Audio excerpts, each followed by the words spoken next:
Elvis Sutphin fell in love with the female college student we had been sponsoring together. In order to marry her, he broke ties with his parents and insisted on breaking off our engagement. Later, the female college student disappeared, and Elvis changed his mind and married me. 10 years later, my company was taken over by the Sutphin family. My parents passed away, and Elvis had me committed to a mental hospital. This is your retribution for breaking up Tanya and me. When I opened my eyes again, I found myself back 10 years ago, on the day Elvis wanted to break off our engagement. Facing Elvis's parents who refused to annul the engagement, I smiled and said, "Since the two of them truly love each other, Mr. and Mrs. Sutphin, please let them be together. As for my engagement with Elvis, let's annul it here and now in front of everyone." This novel reminds you to click the subscribe button in the bottom right corner to read the complete novel. When Elvis came to see me, I had been tortured out of shape, unable to tell if I was really ill or not. As soon as he appeared, I hurriedly rushed towards him, wanting to ask why he was treating me this way. Unfortunately, before I could get close, I was tripped by the iron chain on my ankle. My head hit right by Elvis's feet, making me look extremely pathetic. The doctor who came in with Elvis explained, "Miss Jones is severely ill and always tries to escape, so we had to chain her." While speaking, he carefully observed Elvis's expression, afraid of offending this man who now stood at the pinnacle of North City. But Elvis acted as if he hadn't heard him, maintaining the same expression he had when he entered, looking down at me condescendingly. After a long while I heard him speak. "Cecily Jones. Living a life worse than death isn't pleasant, is it?" "Why?" I raised my head and asked him. With just a glance from Elvis, everyone else tactfully left the room. Once it was just the two of us. He slowly squatted down in front of me with a cruel smile on his lips. He said, "This is your retribution for breaking up Tanya and me, Tanya." I thought for a long time before recalling a vague figure. So he had never forgotten Tanya Kieran all these years. "Back then, you forced Tanya away and made me marry you, Cecily. You never thought you'd end up like this, did you?" Elvis's hard-soled shoe pressed down on my hand, grinding it. I winced in pain. Back then, Tanya Kern clearly left after taking money from Mrs. Sutphin, so how did it become my fault for driving her away? Moreover, later on, it was Elvis and his parents who came to my home to ask for the marriage. It was clearly you and your parents who begged me to marry you. When did I ever force you? I didn't know which word in my sentence angered him, but Elvis suddenly reached out and strangled my neck. "If I didn't marry you, would your dad have helped the Sutphin family through the crisis? If this isn't forcing, what is?" My father's wholehearted assistance turned into coercion in his eyes. "So you maliciously took over my father's company, causing my family to be ruined." I looked at Elvis in disbelief. After Tanya left, Elvis knelt in front of me and admitted his mistake, begging for my forgiveness for his momentary lapse in judgment. I thought he had truly repented, so I remembered our childhood friendship, forgave him, and agreed to marry him. Today is Tanya's death anniversary. Elvis's hand around my neck suddenly tightened. Was Tanya already dead? "Cecily Jones, go and atone for your sins to her." Under Elvis's orders, they had been forcibly medicating me for some time. Even now, no matter how unwilling I was, I couldn't muster any strength to resist. If only I could go back 10 years.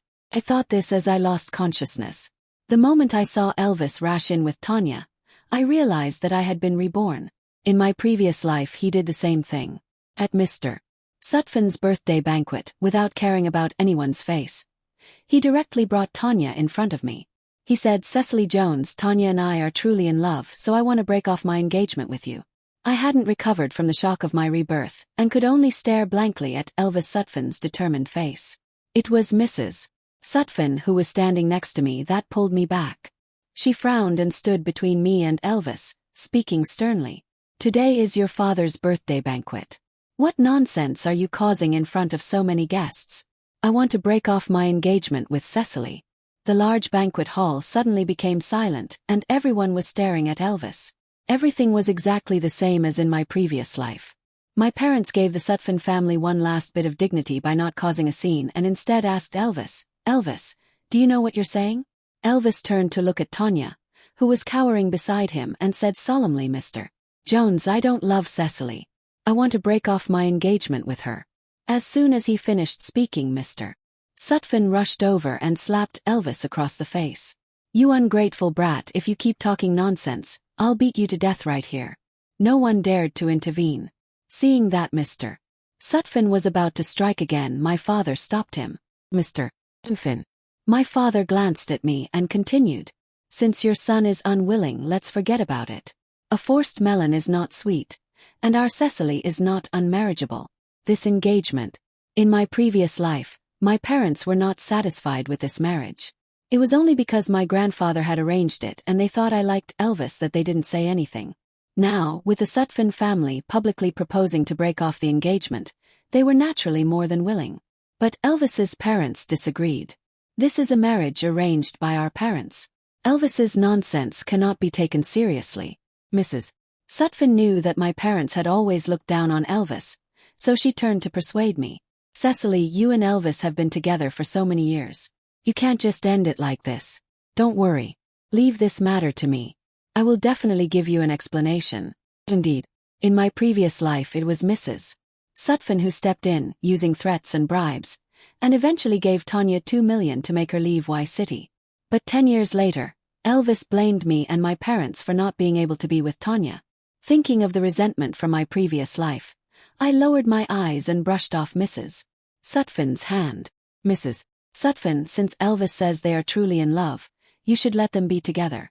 As for my engagement with Elvis..." I glanced at the surprised Elvis and said firmly, "As for my engagement with Elvis, let's break it off in front of everyone today."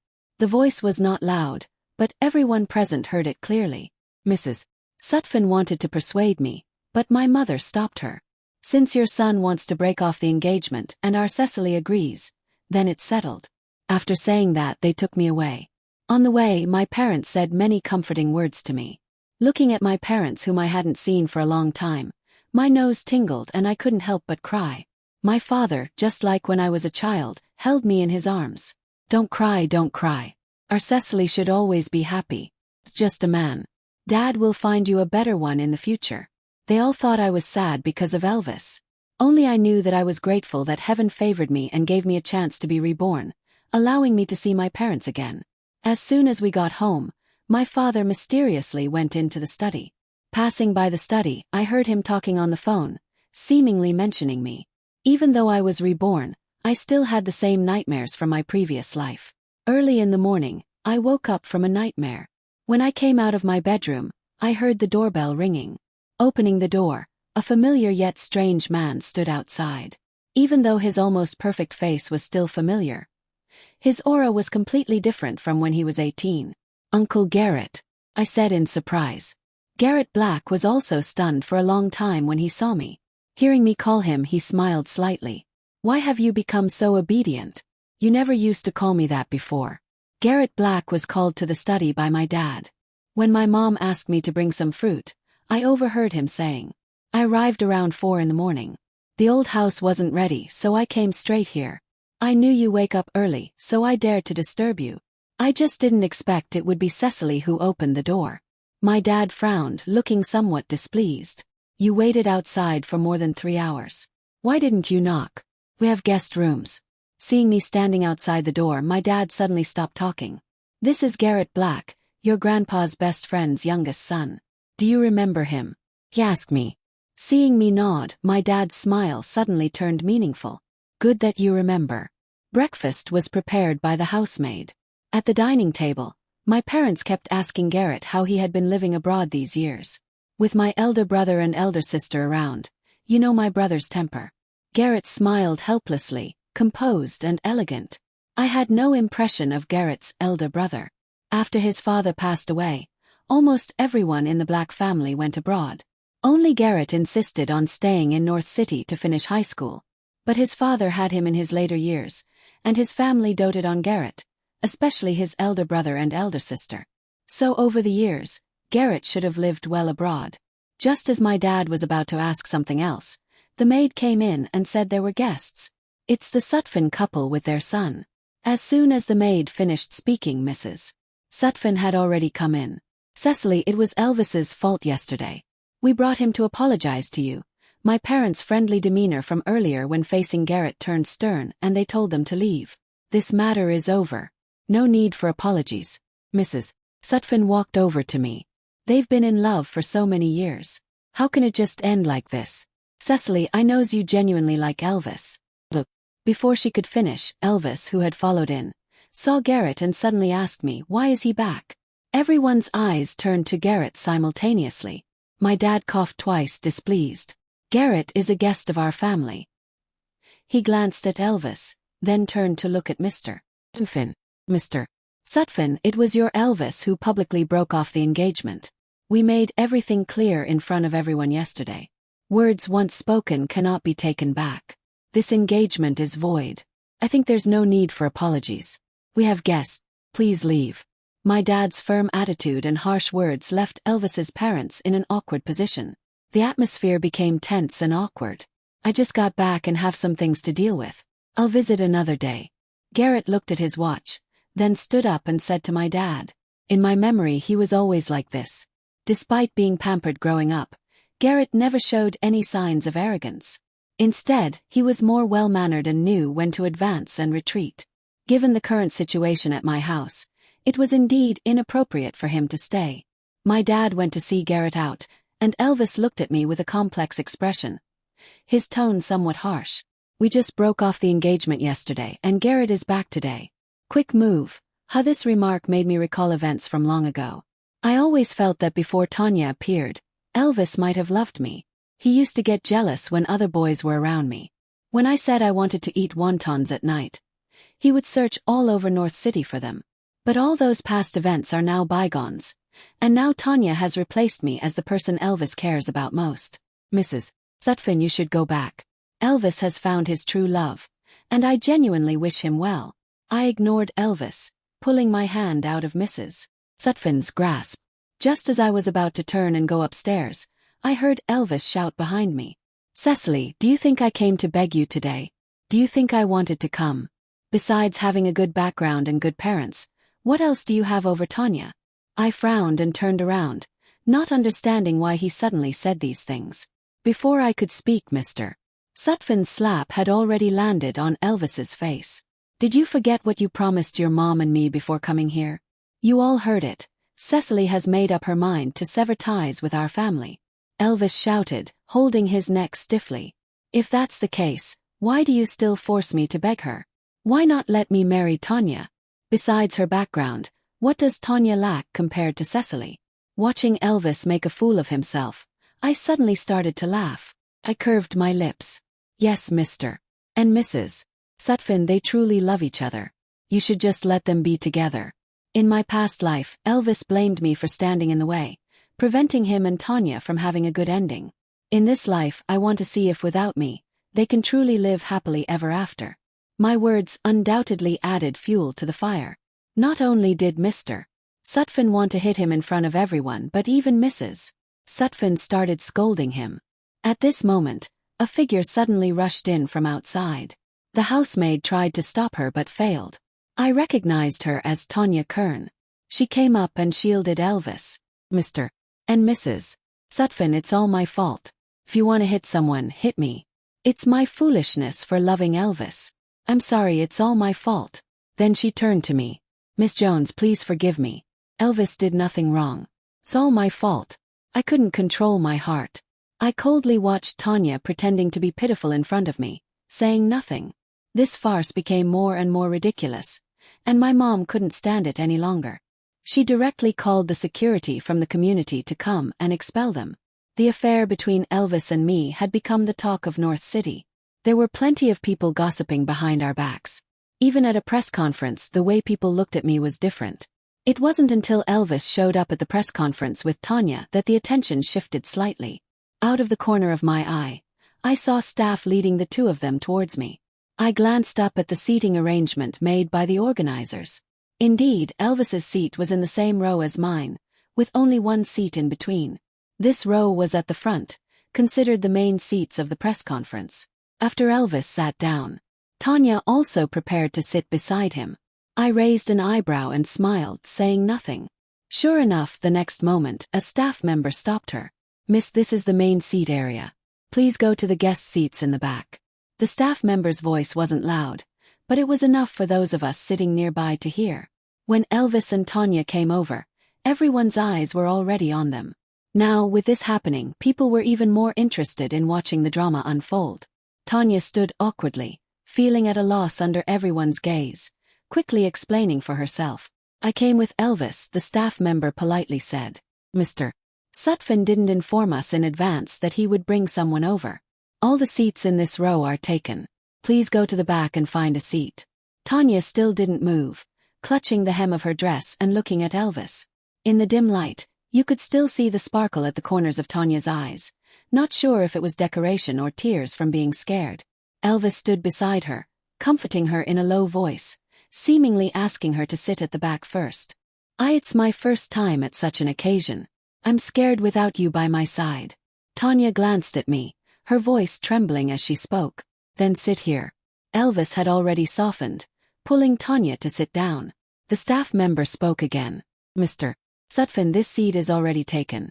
Please don't make things difficult for us." The people around started whispering. "What's this woman thinking? Doesn't she know her place? Trying to take the main seat. Not even married yet, and she already thinks she's Mrs. Sutphin." I could hear these comments, and so could Elvis and Tanya. Tanya stopped her movements, and even Elvis looked embarrassed. I said nothing, not even looking at them, just sitting quietly in my seat. But someone just couldn't stand me staying out of it. Elvis suddenly called my name. "Cecily, what are you smiling at?" I turned my head in confusion. Was I smiling? I hadn't noticed. Maybe I just couldn't help it. Tanya is here for the first time. It's understandable she didn't know. I nodded. "It's Tanya's first time attending. Is it your first time too? You love her so much. Why didn't you tell her in advance to avoid making her look foolish?"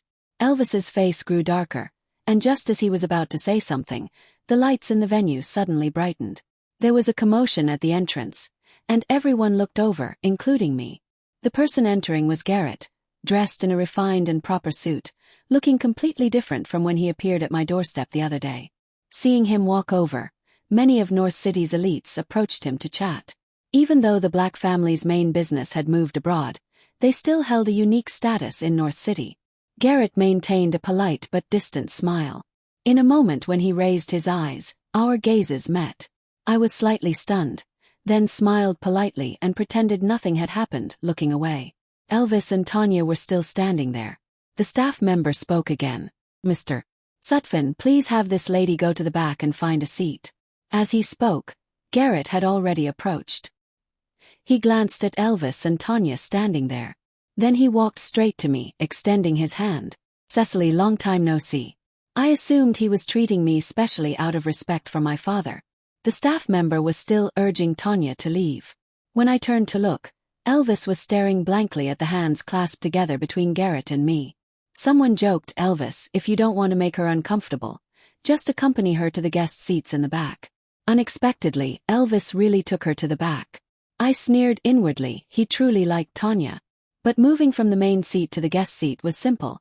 Trying to get back to the main seat later wouldn't be so easy. Garrett's appearance at the press conference had everyone speculating about why he returned to the country. I asked my dad. The Black family's business is all abroad, so why did Garrett suddenly come back now? My dad gave me a meaningful look. If he wants to come back, he comes back. Why do you care so much? As if suddenly thinking of something, he sat down next to me and stared at me, asking why. Do you care about him a lot? I shook my head. No, I'm just a bit curious. In my memory, in my past life, Garrett didn't return to the country at this time. I only remember that on the day I married Elvis, my dad received a phone call, and afterward he seemed a bit distracted during the wedding. It was much later that I heard from others that Garrett had passed away. Speaking of which, the day he had his accident was the same day as your wedding to Elvis. My rebirth seemed to have indeed changed many things. I broke off my engagement with Elvis, and Garrett didn't die on my wedding day. That weekend, my parents invited Garrett over for dinner. During dinner they joked about Garrett and me when we were kids. Back then we wanted Cecily to call you uncle, but she just wouldn't. Garrett smiled and glanced at me. Now she can call me that. Garrett is only a year older than me, and we used to play together a lot as kids, so calling him uncle was indeed hard for me. I was just a kid, I responded casually. My dad was in a good mood and had drunk some wine, so he was chattier than usual. When you were little, you were all about looks. You thought Garrett was good looking and stuck to him every day, even saying you wanted to marry him. Everyone laughed at that. Garrett pressed his lips together, his eyes full of amusement. A blush spread across my face, reaching my earlobes. I wasn't embarrassed by my dad's words. Instead, I silently praised my younger self for having good taste. Garrett is indeed very handsome, both as a child and now. After dinner, my parents asked me to see Garrett off. But on the way, we ran into Elvis and Tanya. Elvis lived in the same neighborhood as us, and they were standing outside the Sutphin family's villa, looking like they had just come out. I heard Tanya sobbing softly. Your parents look down on me. They think I'm just a poor student from the poor family. They like Cecily Jones. They think only Cecily is good enough for you. Elvis was patiently comforting her, but his words were stepping on me. Cecily just got lucky being born into a good family. She's hypocritical and pretentious.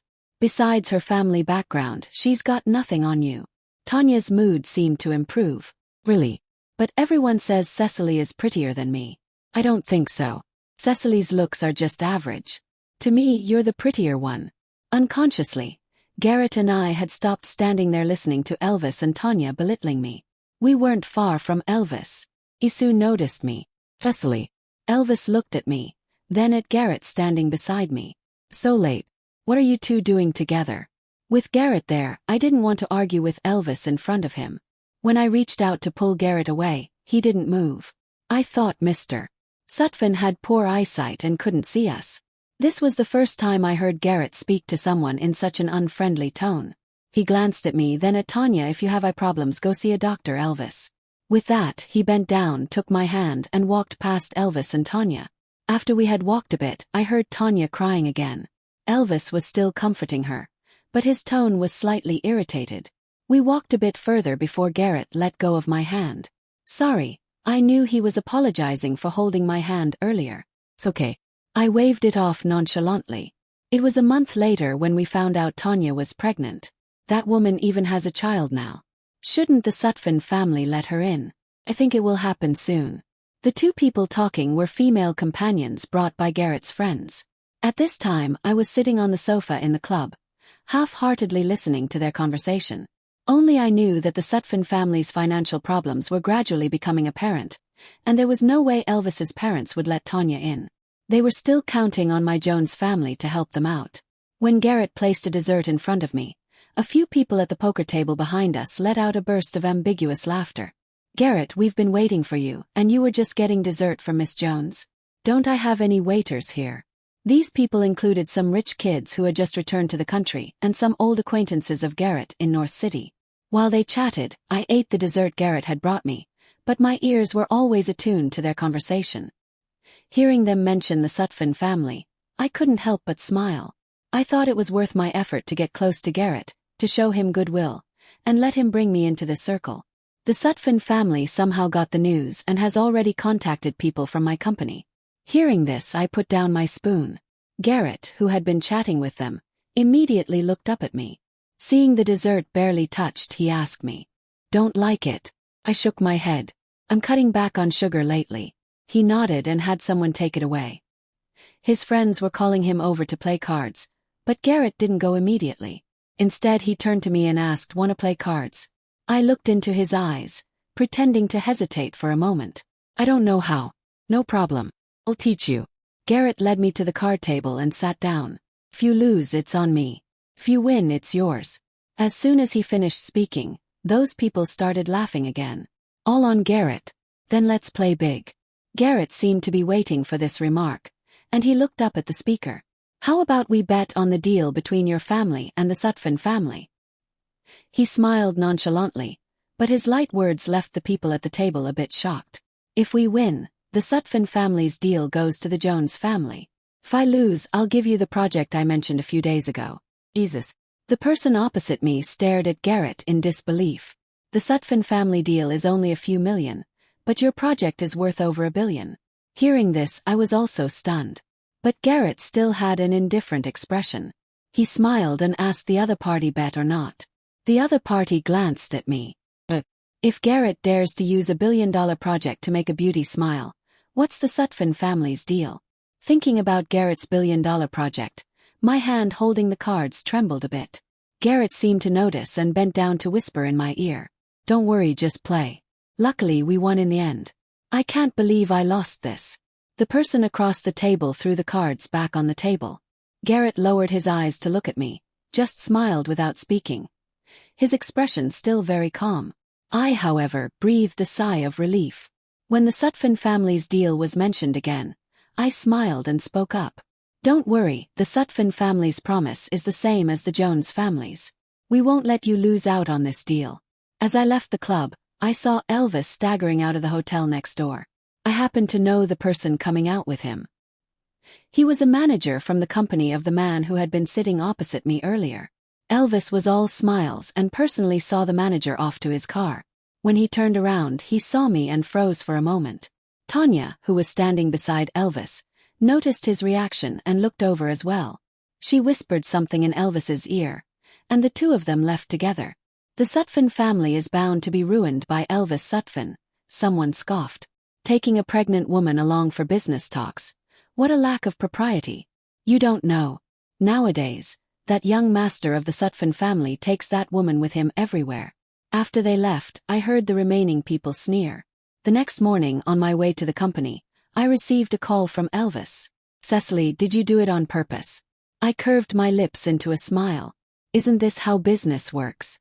This was the exact phrase Elvis had said to me in my past life when he maliciously took over my company. Now I was giving it back to him word for word.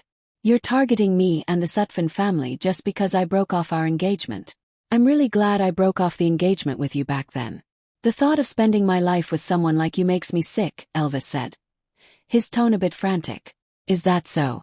I retorted with a cold laugh. Given the current situation of the Sutphin family, do I even need to target you? Elvis, do you think a single business deal can revive the Sutphin family? You're too naive. I suggest you go home and find out the real situation of the Sutphin family first. What a joke.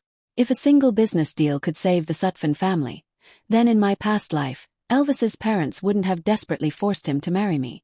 I think after Tanya disappeared in my past life, Elvis compromised and came to beg for my forgiveness, probably because he had realized the situation of the Sutphin family. Elvis's parents only confessed the situation of the Sutphin family after our marriage. And in the end, my father, for my sake, exhausted everything to barely save the Sutphin family from the brink of bankruptcy. But later, when Elvis gained power, the first thing he did was maliciously take over my company. On the phone, Elvis suddenly fell silent, and after a long time he asked, "Then why did you take away this business deal?" "Why? Because I wanted Elvis to experience the despair my family went through in my past life. I wanted him to watch hope gradually slip away. I wanted him to feel the same rage I felt when my family was driven to the brink of bankruptcy. And my father, after drinking himself into a stomach hemorrhage, managed to secure a business deal, only for it to be snatched away by Elvis the next day." I didn't answer and hung up the phone directly. Given the current situation of the Sutphin family, if I wanted to take advantage of their plight, they would have to declare bankruptcy by tomorrow. But I didn't want to do that. I wanted to see Elvis struggle desperately. I wanted him to understand that even without me, Cecily Jones, standing in their way, he and Tanya would never end well. The next time I saw Elvis was at a charity gala. It had been a few months since we last met, and he had lost a lot of weight. He seemed different from before. I was surprised not to see Tanya by his side this time. When Elvis saw me, he was visibly stunned. His eyes filled with complex emotions. He approached me and started a conversation. His tone markedly different from before. "Long time no see." I didn't want to engage with him, but Elvis continued talking. "You never used to like attending these kinds of events. There were a few times I asked you to accompany me, and you refused." He frowned. The memories were too distant. I seemed to have forgotten what he was talking about. "You're here with Garrett Black, right?" Elvis suddenly shifted the topic to Garrett. Annoyed, I responded with a curtain, then turned and met Garrett's gaze. Garrett had been smiling until he saw Elvis standing beside me. I didn't know what he whispered to the person next to him, but that person also turned to look at me. Then Garrett strode towards me. I put down my wine glass, ignoring the still chatting Elvis, and walked towards Garrett. For some reason, I felt that Garrett seemed upset. When we sat in the VIP section prepared by the organizers, this feeling became even more apparent. Previously, whenever we attended such events together, Garrett's attention was always on me. But now, he had been talking to the person next to him for a long time, as if deliberately avoiding looking at me. Coughed lightly. Garrett sighed softly, raised his hand to ask a staff member for a cup of hot water. If your throat is uncomfortable, don't drink alcohol. When I took the hot water, I asked him, Garrett, are you upset? Garrett neither confirmed nor denied it. He simply said, I don't have the right to be upset right now. A puzzling statement, but I suddenly understood. That person behind you has been staring at you for a long time. Aren't you going to say something to him? His tone was obviously tinged with jealousy. I didn't need to turn around to know he was talking about Elvis, who had been watching me. Elvis was sitting in the regular guest section, a considerable distance away from me. Throughout the gala, Elvis was either looking at me or seizing opportunities to talk to a foreigner. I knew that foreigner well. He was a notable figure in the investment banking world. In my previous life, after the Sutphen family disclosed their situation, my father went to great lengths to connect with this overseas investor to get him to help the Sutphen family. I hadn't expected Elvis to approach him on his own in this life. A sudden thought flashed through my mind. Seeing me staring over there, Garrett also glanced in that direction. He then asked, Mr. Hobbs is a friend of mine. Do you want to meet him? I withdrew my gaze and looked at Garrett beside me. I intentionally got close to you before, hoping you would introduce me to your friends. You must have noticed that. Garrett chuckled and nodded. Now I want to meet that overseas investor. Are you willing to take me over? He still nodded, his eyes soft and loving, even his smile indulgent. Course I am. I frowned, staring at him for a long time before asking the question in my heart. Garrett, do you like me? Thinking about Elvis's unusual behavior that day. While chatting with a friend, I asked, how are Elvis and Tanya doing? Is the Sutphen family still not allowing her in? My friend paused, perhaps surprised that I brought up Elvis. After Tanya lost the baby, Elvis kicked her out of North City. What? I hadn't heard about that. Because of your relationship with Elvis, everyone is afraid to mention it in front of you. The Sutphen family's business had problems, and Elvis was extremely busy during that time. Tanya kept causing trouble, suspecting him of having someone else. During one of their arguments, somehow, Tanya lost the baby. By the way, my friend suddenly asked, did you know Elvis faints at the sight of blood? Elvis faints at the sight of blood. I've known him for 2 lifetimes and never knew that. When Tanya had a miscarriage, she bled heavily and Elvis fainted at the sight of the blood. When he woke up, everyone said he had changed. Hearing this, my heart sank. Seems my guess was right. Maybe Elvis Sutphen, like me, was reborn. The overseas investor I met at the party last time is hosting a banquet in North City soon. I begged my dad to get me an invitation. My dad looked at me meaningfully and said, Garrett is very familiar with that foreigner.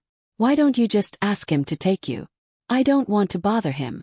My dad glanced at me and said softly, he would be more than happy to be bothered by you. Suddenly, I remembered the day I asked Garrett if he liked me. He was silent for a long time before he said softly, you just realized? Why is your face so red? My dad touched my forehead. It's getting colder. Don't catch a cold. After saying this, he got up and prepared to go upstairs. I stopped him. Dad, did you ask Garrett to come back? My dad shook his head. I just told him that your engagement was off, and he immediately booked a flight back. That night, I received a call from Garrett. Your dad said you want to go to Mr. Hobbs' banquet. Thinking about everything that had happened, I felt a bit awkward hearing his voice on the phone. After a muffled response, Garrett said, do you need me to pick you up tomorrow? His low, husky voice through the phone made my whole body tingle. I declined. No, I can go by myself. After a moment of silence, just as I was about to hang up, I suddenly heard Garrett call my name. Cecily. The way he said this word always sent a shiver down my spine. You said you would consider me. Have you thought about it? I felt like a cat whose tail had been stepped on and hurriedly hung up the phone. At that time I just said that to brush him off, but Garrett took it seriously. While waiting outside for Garrett, I ran into Elvis. I turned my head, pretending not to see him, but Elvis approached me without hesitation. Cecily, you've come back too, haven't you? Even though I had already guessed it, hearing him say it still felt unbelievable. Elvis's smile was a bit dim. He said, you hate me, don't you? Without waiting for my response, he continued talking. I'm sorry, I misunderstood you in our last life. After you died, I found out that Tanya took money from my mom to leave. From the beginning, she only approached me for money. Cecily. Elvis looked at me with deep affection. Sorry. Can you forgive me one more time? Let's start over in this life. Be my wife again and give me a chance to make it up to you. I stared at Elvis's hypocritical face and said calmly, no. Why should I forgive you? Elvis's face showed even more sadness. After Tanya appeared in our last life, didn't you forgive me once? Cecily, why not this time? You like me, don't you? You've always liked me. So what? Does my liking you mean I deserve to be mistreated? Cecily. Garrett's voice came from above my head. It wasn't until he draped a coat over my shoulders that I realized my body was trembling slightly from the sudden warmth. Why are you waiting outside in such cold weather? Garrett asked, ignoring Elvis and showing his concern for me. I smiled, looking up at him. Didn't you have something to do today? Why did you still come? As he passed by Elvis, Garrett glanced at him. I was worried you'd be bothered by someone inexplicable. After saying that, he took me inside at the banquet. Elvis stayed close to that overseas investor. From a distance, I watched the smile on his face and guessed he probably had reached an agreement. When Elvis noticed my gaze and looked over, I sipped my wine. Even I didn't realize my lips were curved upwards. What are you smiling at, Cecily? Garrett suddenly asked me. He had been by my side all evening, so none of my small actions escaped his notice. Garrett rubbed his fingers together and whispered, I thought you came to make sure Elvis didn't succeed. Suddenly his mood turned somber. Even his gaze on me became darker. Cecily, you still can't let him go, can you? Do you still like Elvis Sutphin? As expected, in the end, Elvis's parents came to ask my dad for help. That overseas investor isn't full. He wouldn't just throw billions at Elvis based on a few words. They want financing, but where can we find that much money now? In law, only you can save our family. My dad had a stern face. Mr. Sutphin, our families have already cancelled the engagement. Let's not call each other in-laws anymore. As for what you mentioned, let me think about it for 2 days. After sending them off, my dad asked me, if you still like Elvis, I will find a way to help them. But Cecily, you need to think it through. I've lived 2 lifetimes, and it seems everyone thinks I'm deeply in love with Elvis. But I know myself, I don't have such deep feelings for him. I took a sip of water and persuaded my dad to agree to them. Since the Sutphin family is failing, we should spend some money to acquire the Sutphin Group. This way, all the hard-earned investments Elvis has been seeking will become my stepping stone. They will agree. There are few people in North City capable of taking over now. If they don't agree, the Sutphin family will have to declare bankruptcy and bear huge debts. My dad was stunned. He asked me, since when did you become so knowledgeable about business matters? I smiled without explaining much. Our Cecily has really grown up, my dad said while wiping his tears. I'm relieved you can let go of Elvis, he said earnestly. That overseas investor is Garrett's friend. Even he thought you would save the Sutphin family because of Elvis. I suddenly realized I hadn't seen Garrett for a long time. At the last party, he seemed to have misunderstood something. He left without giving me a chance to explain, only having his driver take me home. Cecily, my dad called me. If you don't like Elvis anymore, would you consider Garrett? Dad will tell you today. Garrett has liked you for many years. He insisted on staying in North City to finish high school because of you. After the college entrance exams, you got together with that Sutphin boy, so he went abroad. I was stunned for a moment. In high school, someone did say Garrett liked me, but I didn't believe it at the time. Not only because I had an engagement with Elvis, but also because I always thought someone as perfect as Garrett couldn't possibly like anyone. He shouldn't have any worldly desires, always standing at the pinnacle with a pure heart. Back then, I probably deified Garrett. Did you and Garrett have a fight? My dad suddenly asked. I didn't say anything. In the evening, my parents were out for some reason and hadn't come back. When the doorbell rang, I thought it was them returning, but the person standing outside was Garrett. He looked a bit anxious, holding a bag, clearly having come straight from the company. Why are you here? Your parents said you were sick. We spoke at the same time. After understanding the situation, Garrett and I exchanged a smile. When he was about to leave, I called him Garrett. Garrett turned around, looking at me, waiting for what I had to say next. That day you asked me if I still liked Elvis. Pause. I'm answering you now. I don't like him. Not at all. My dad was right. It's been getting colder lately.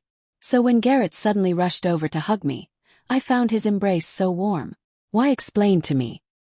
His head was buried in my neck, his voice muffled as he spoke. Because I don't want you to misunderstand. The day we signed the contract with the Sutphin family, Mr. and Mrs. Sutphin looked at the contract and refused to sign it.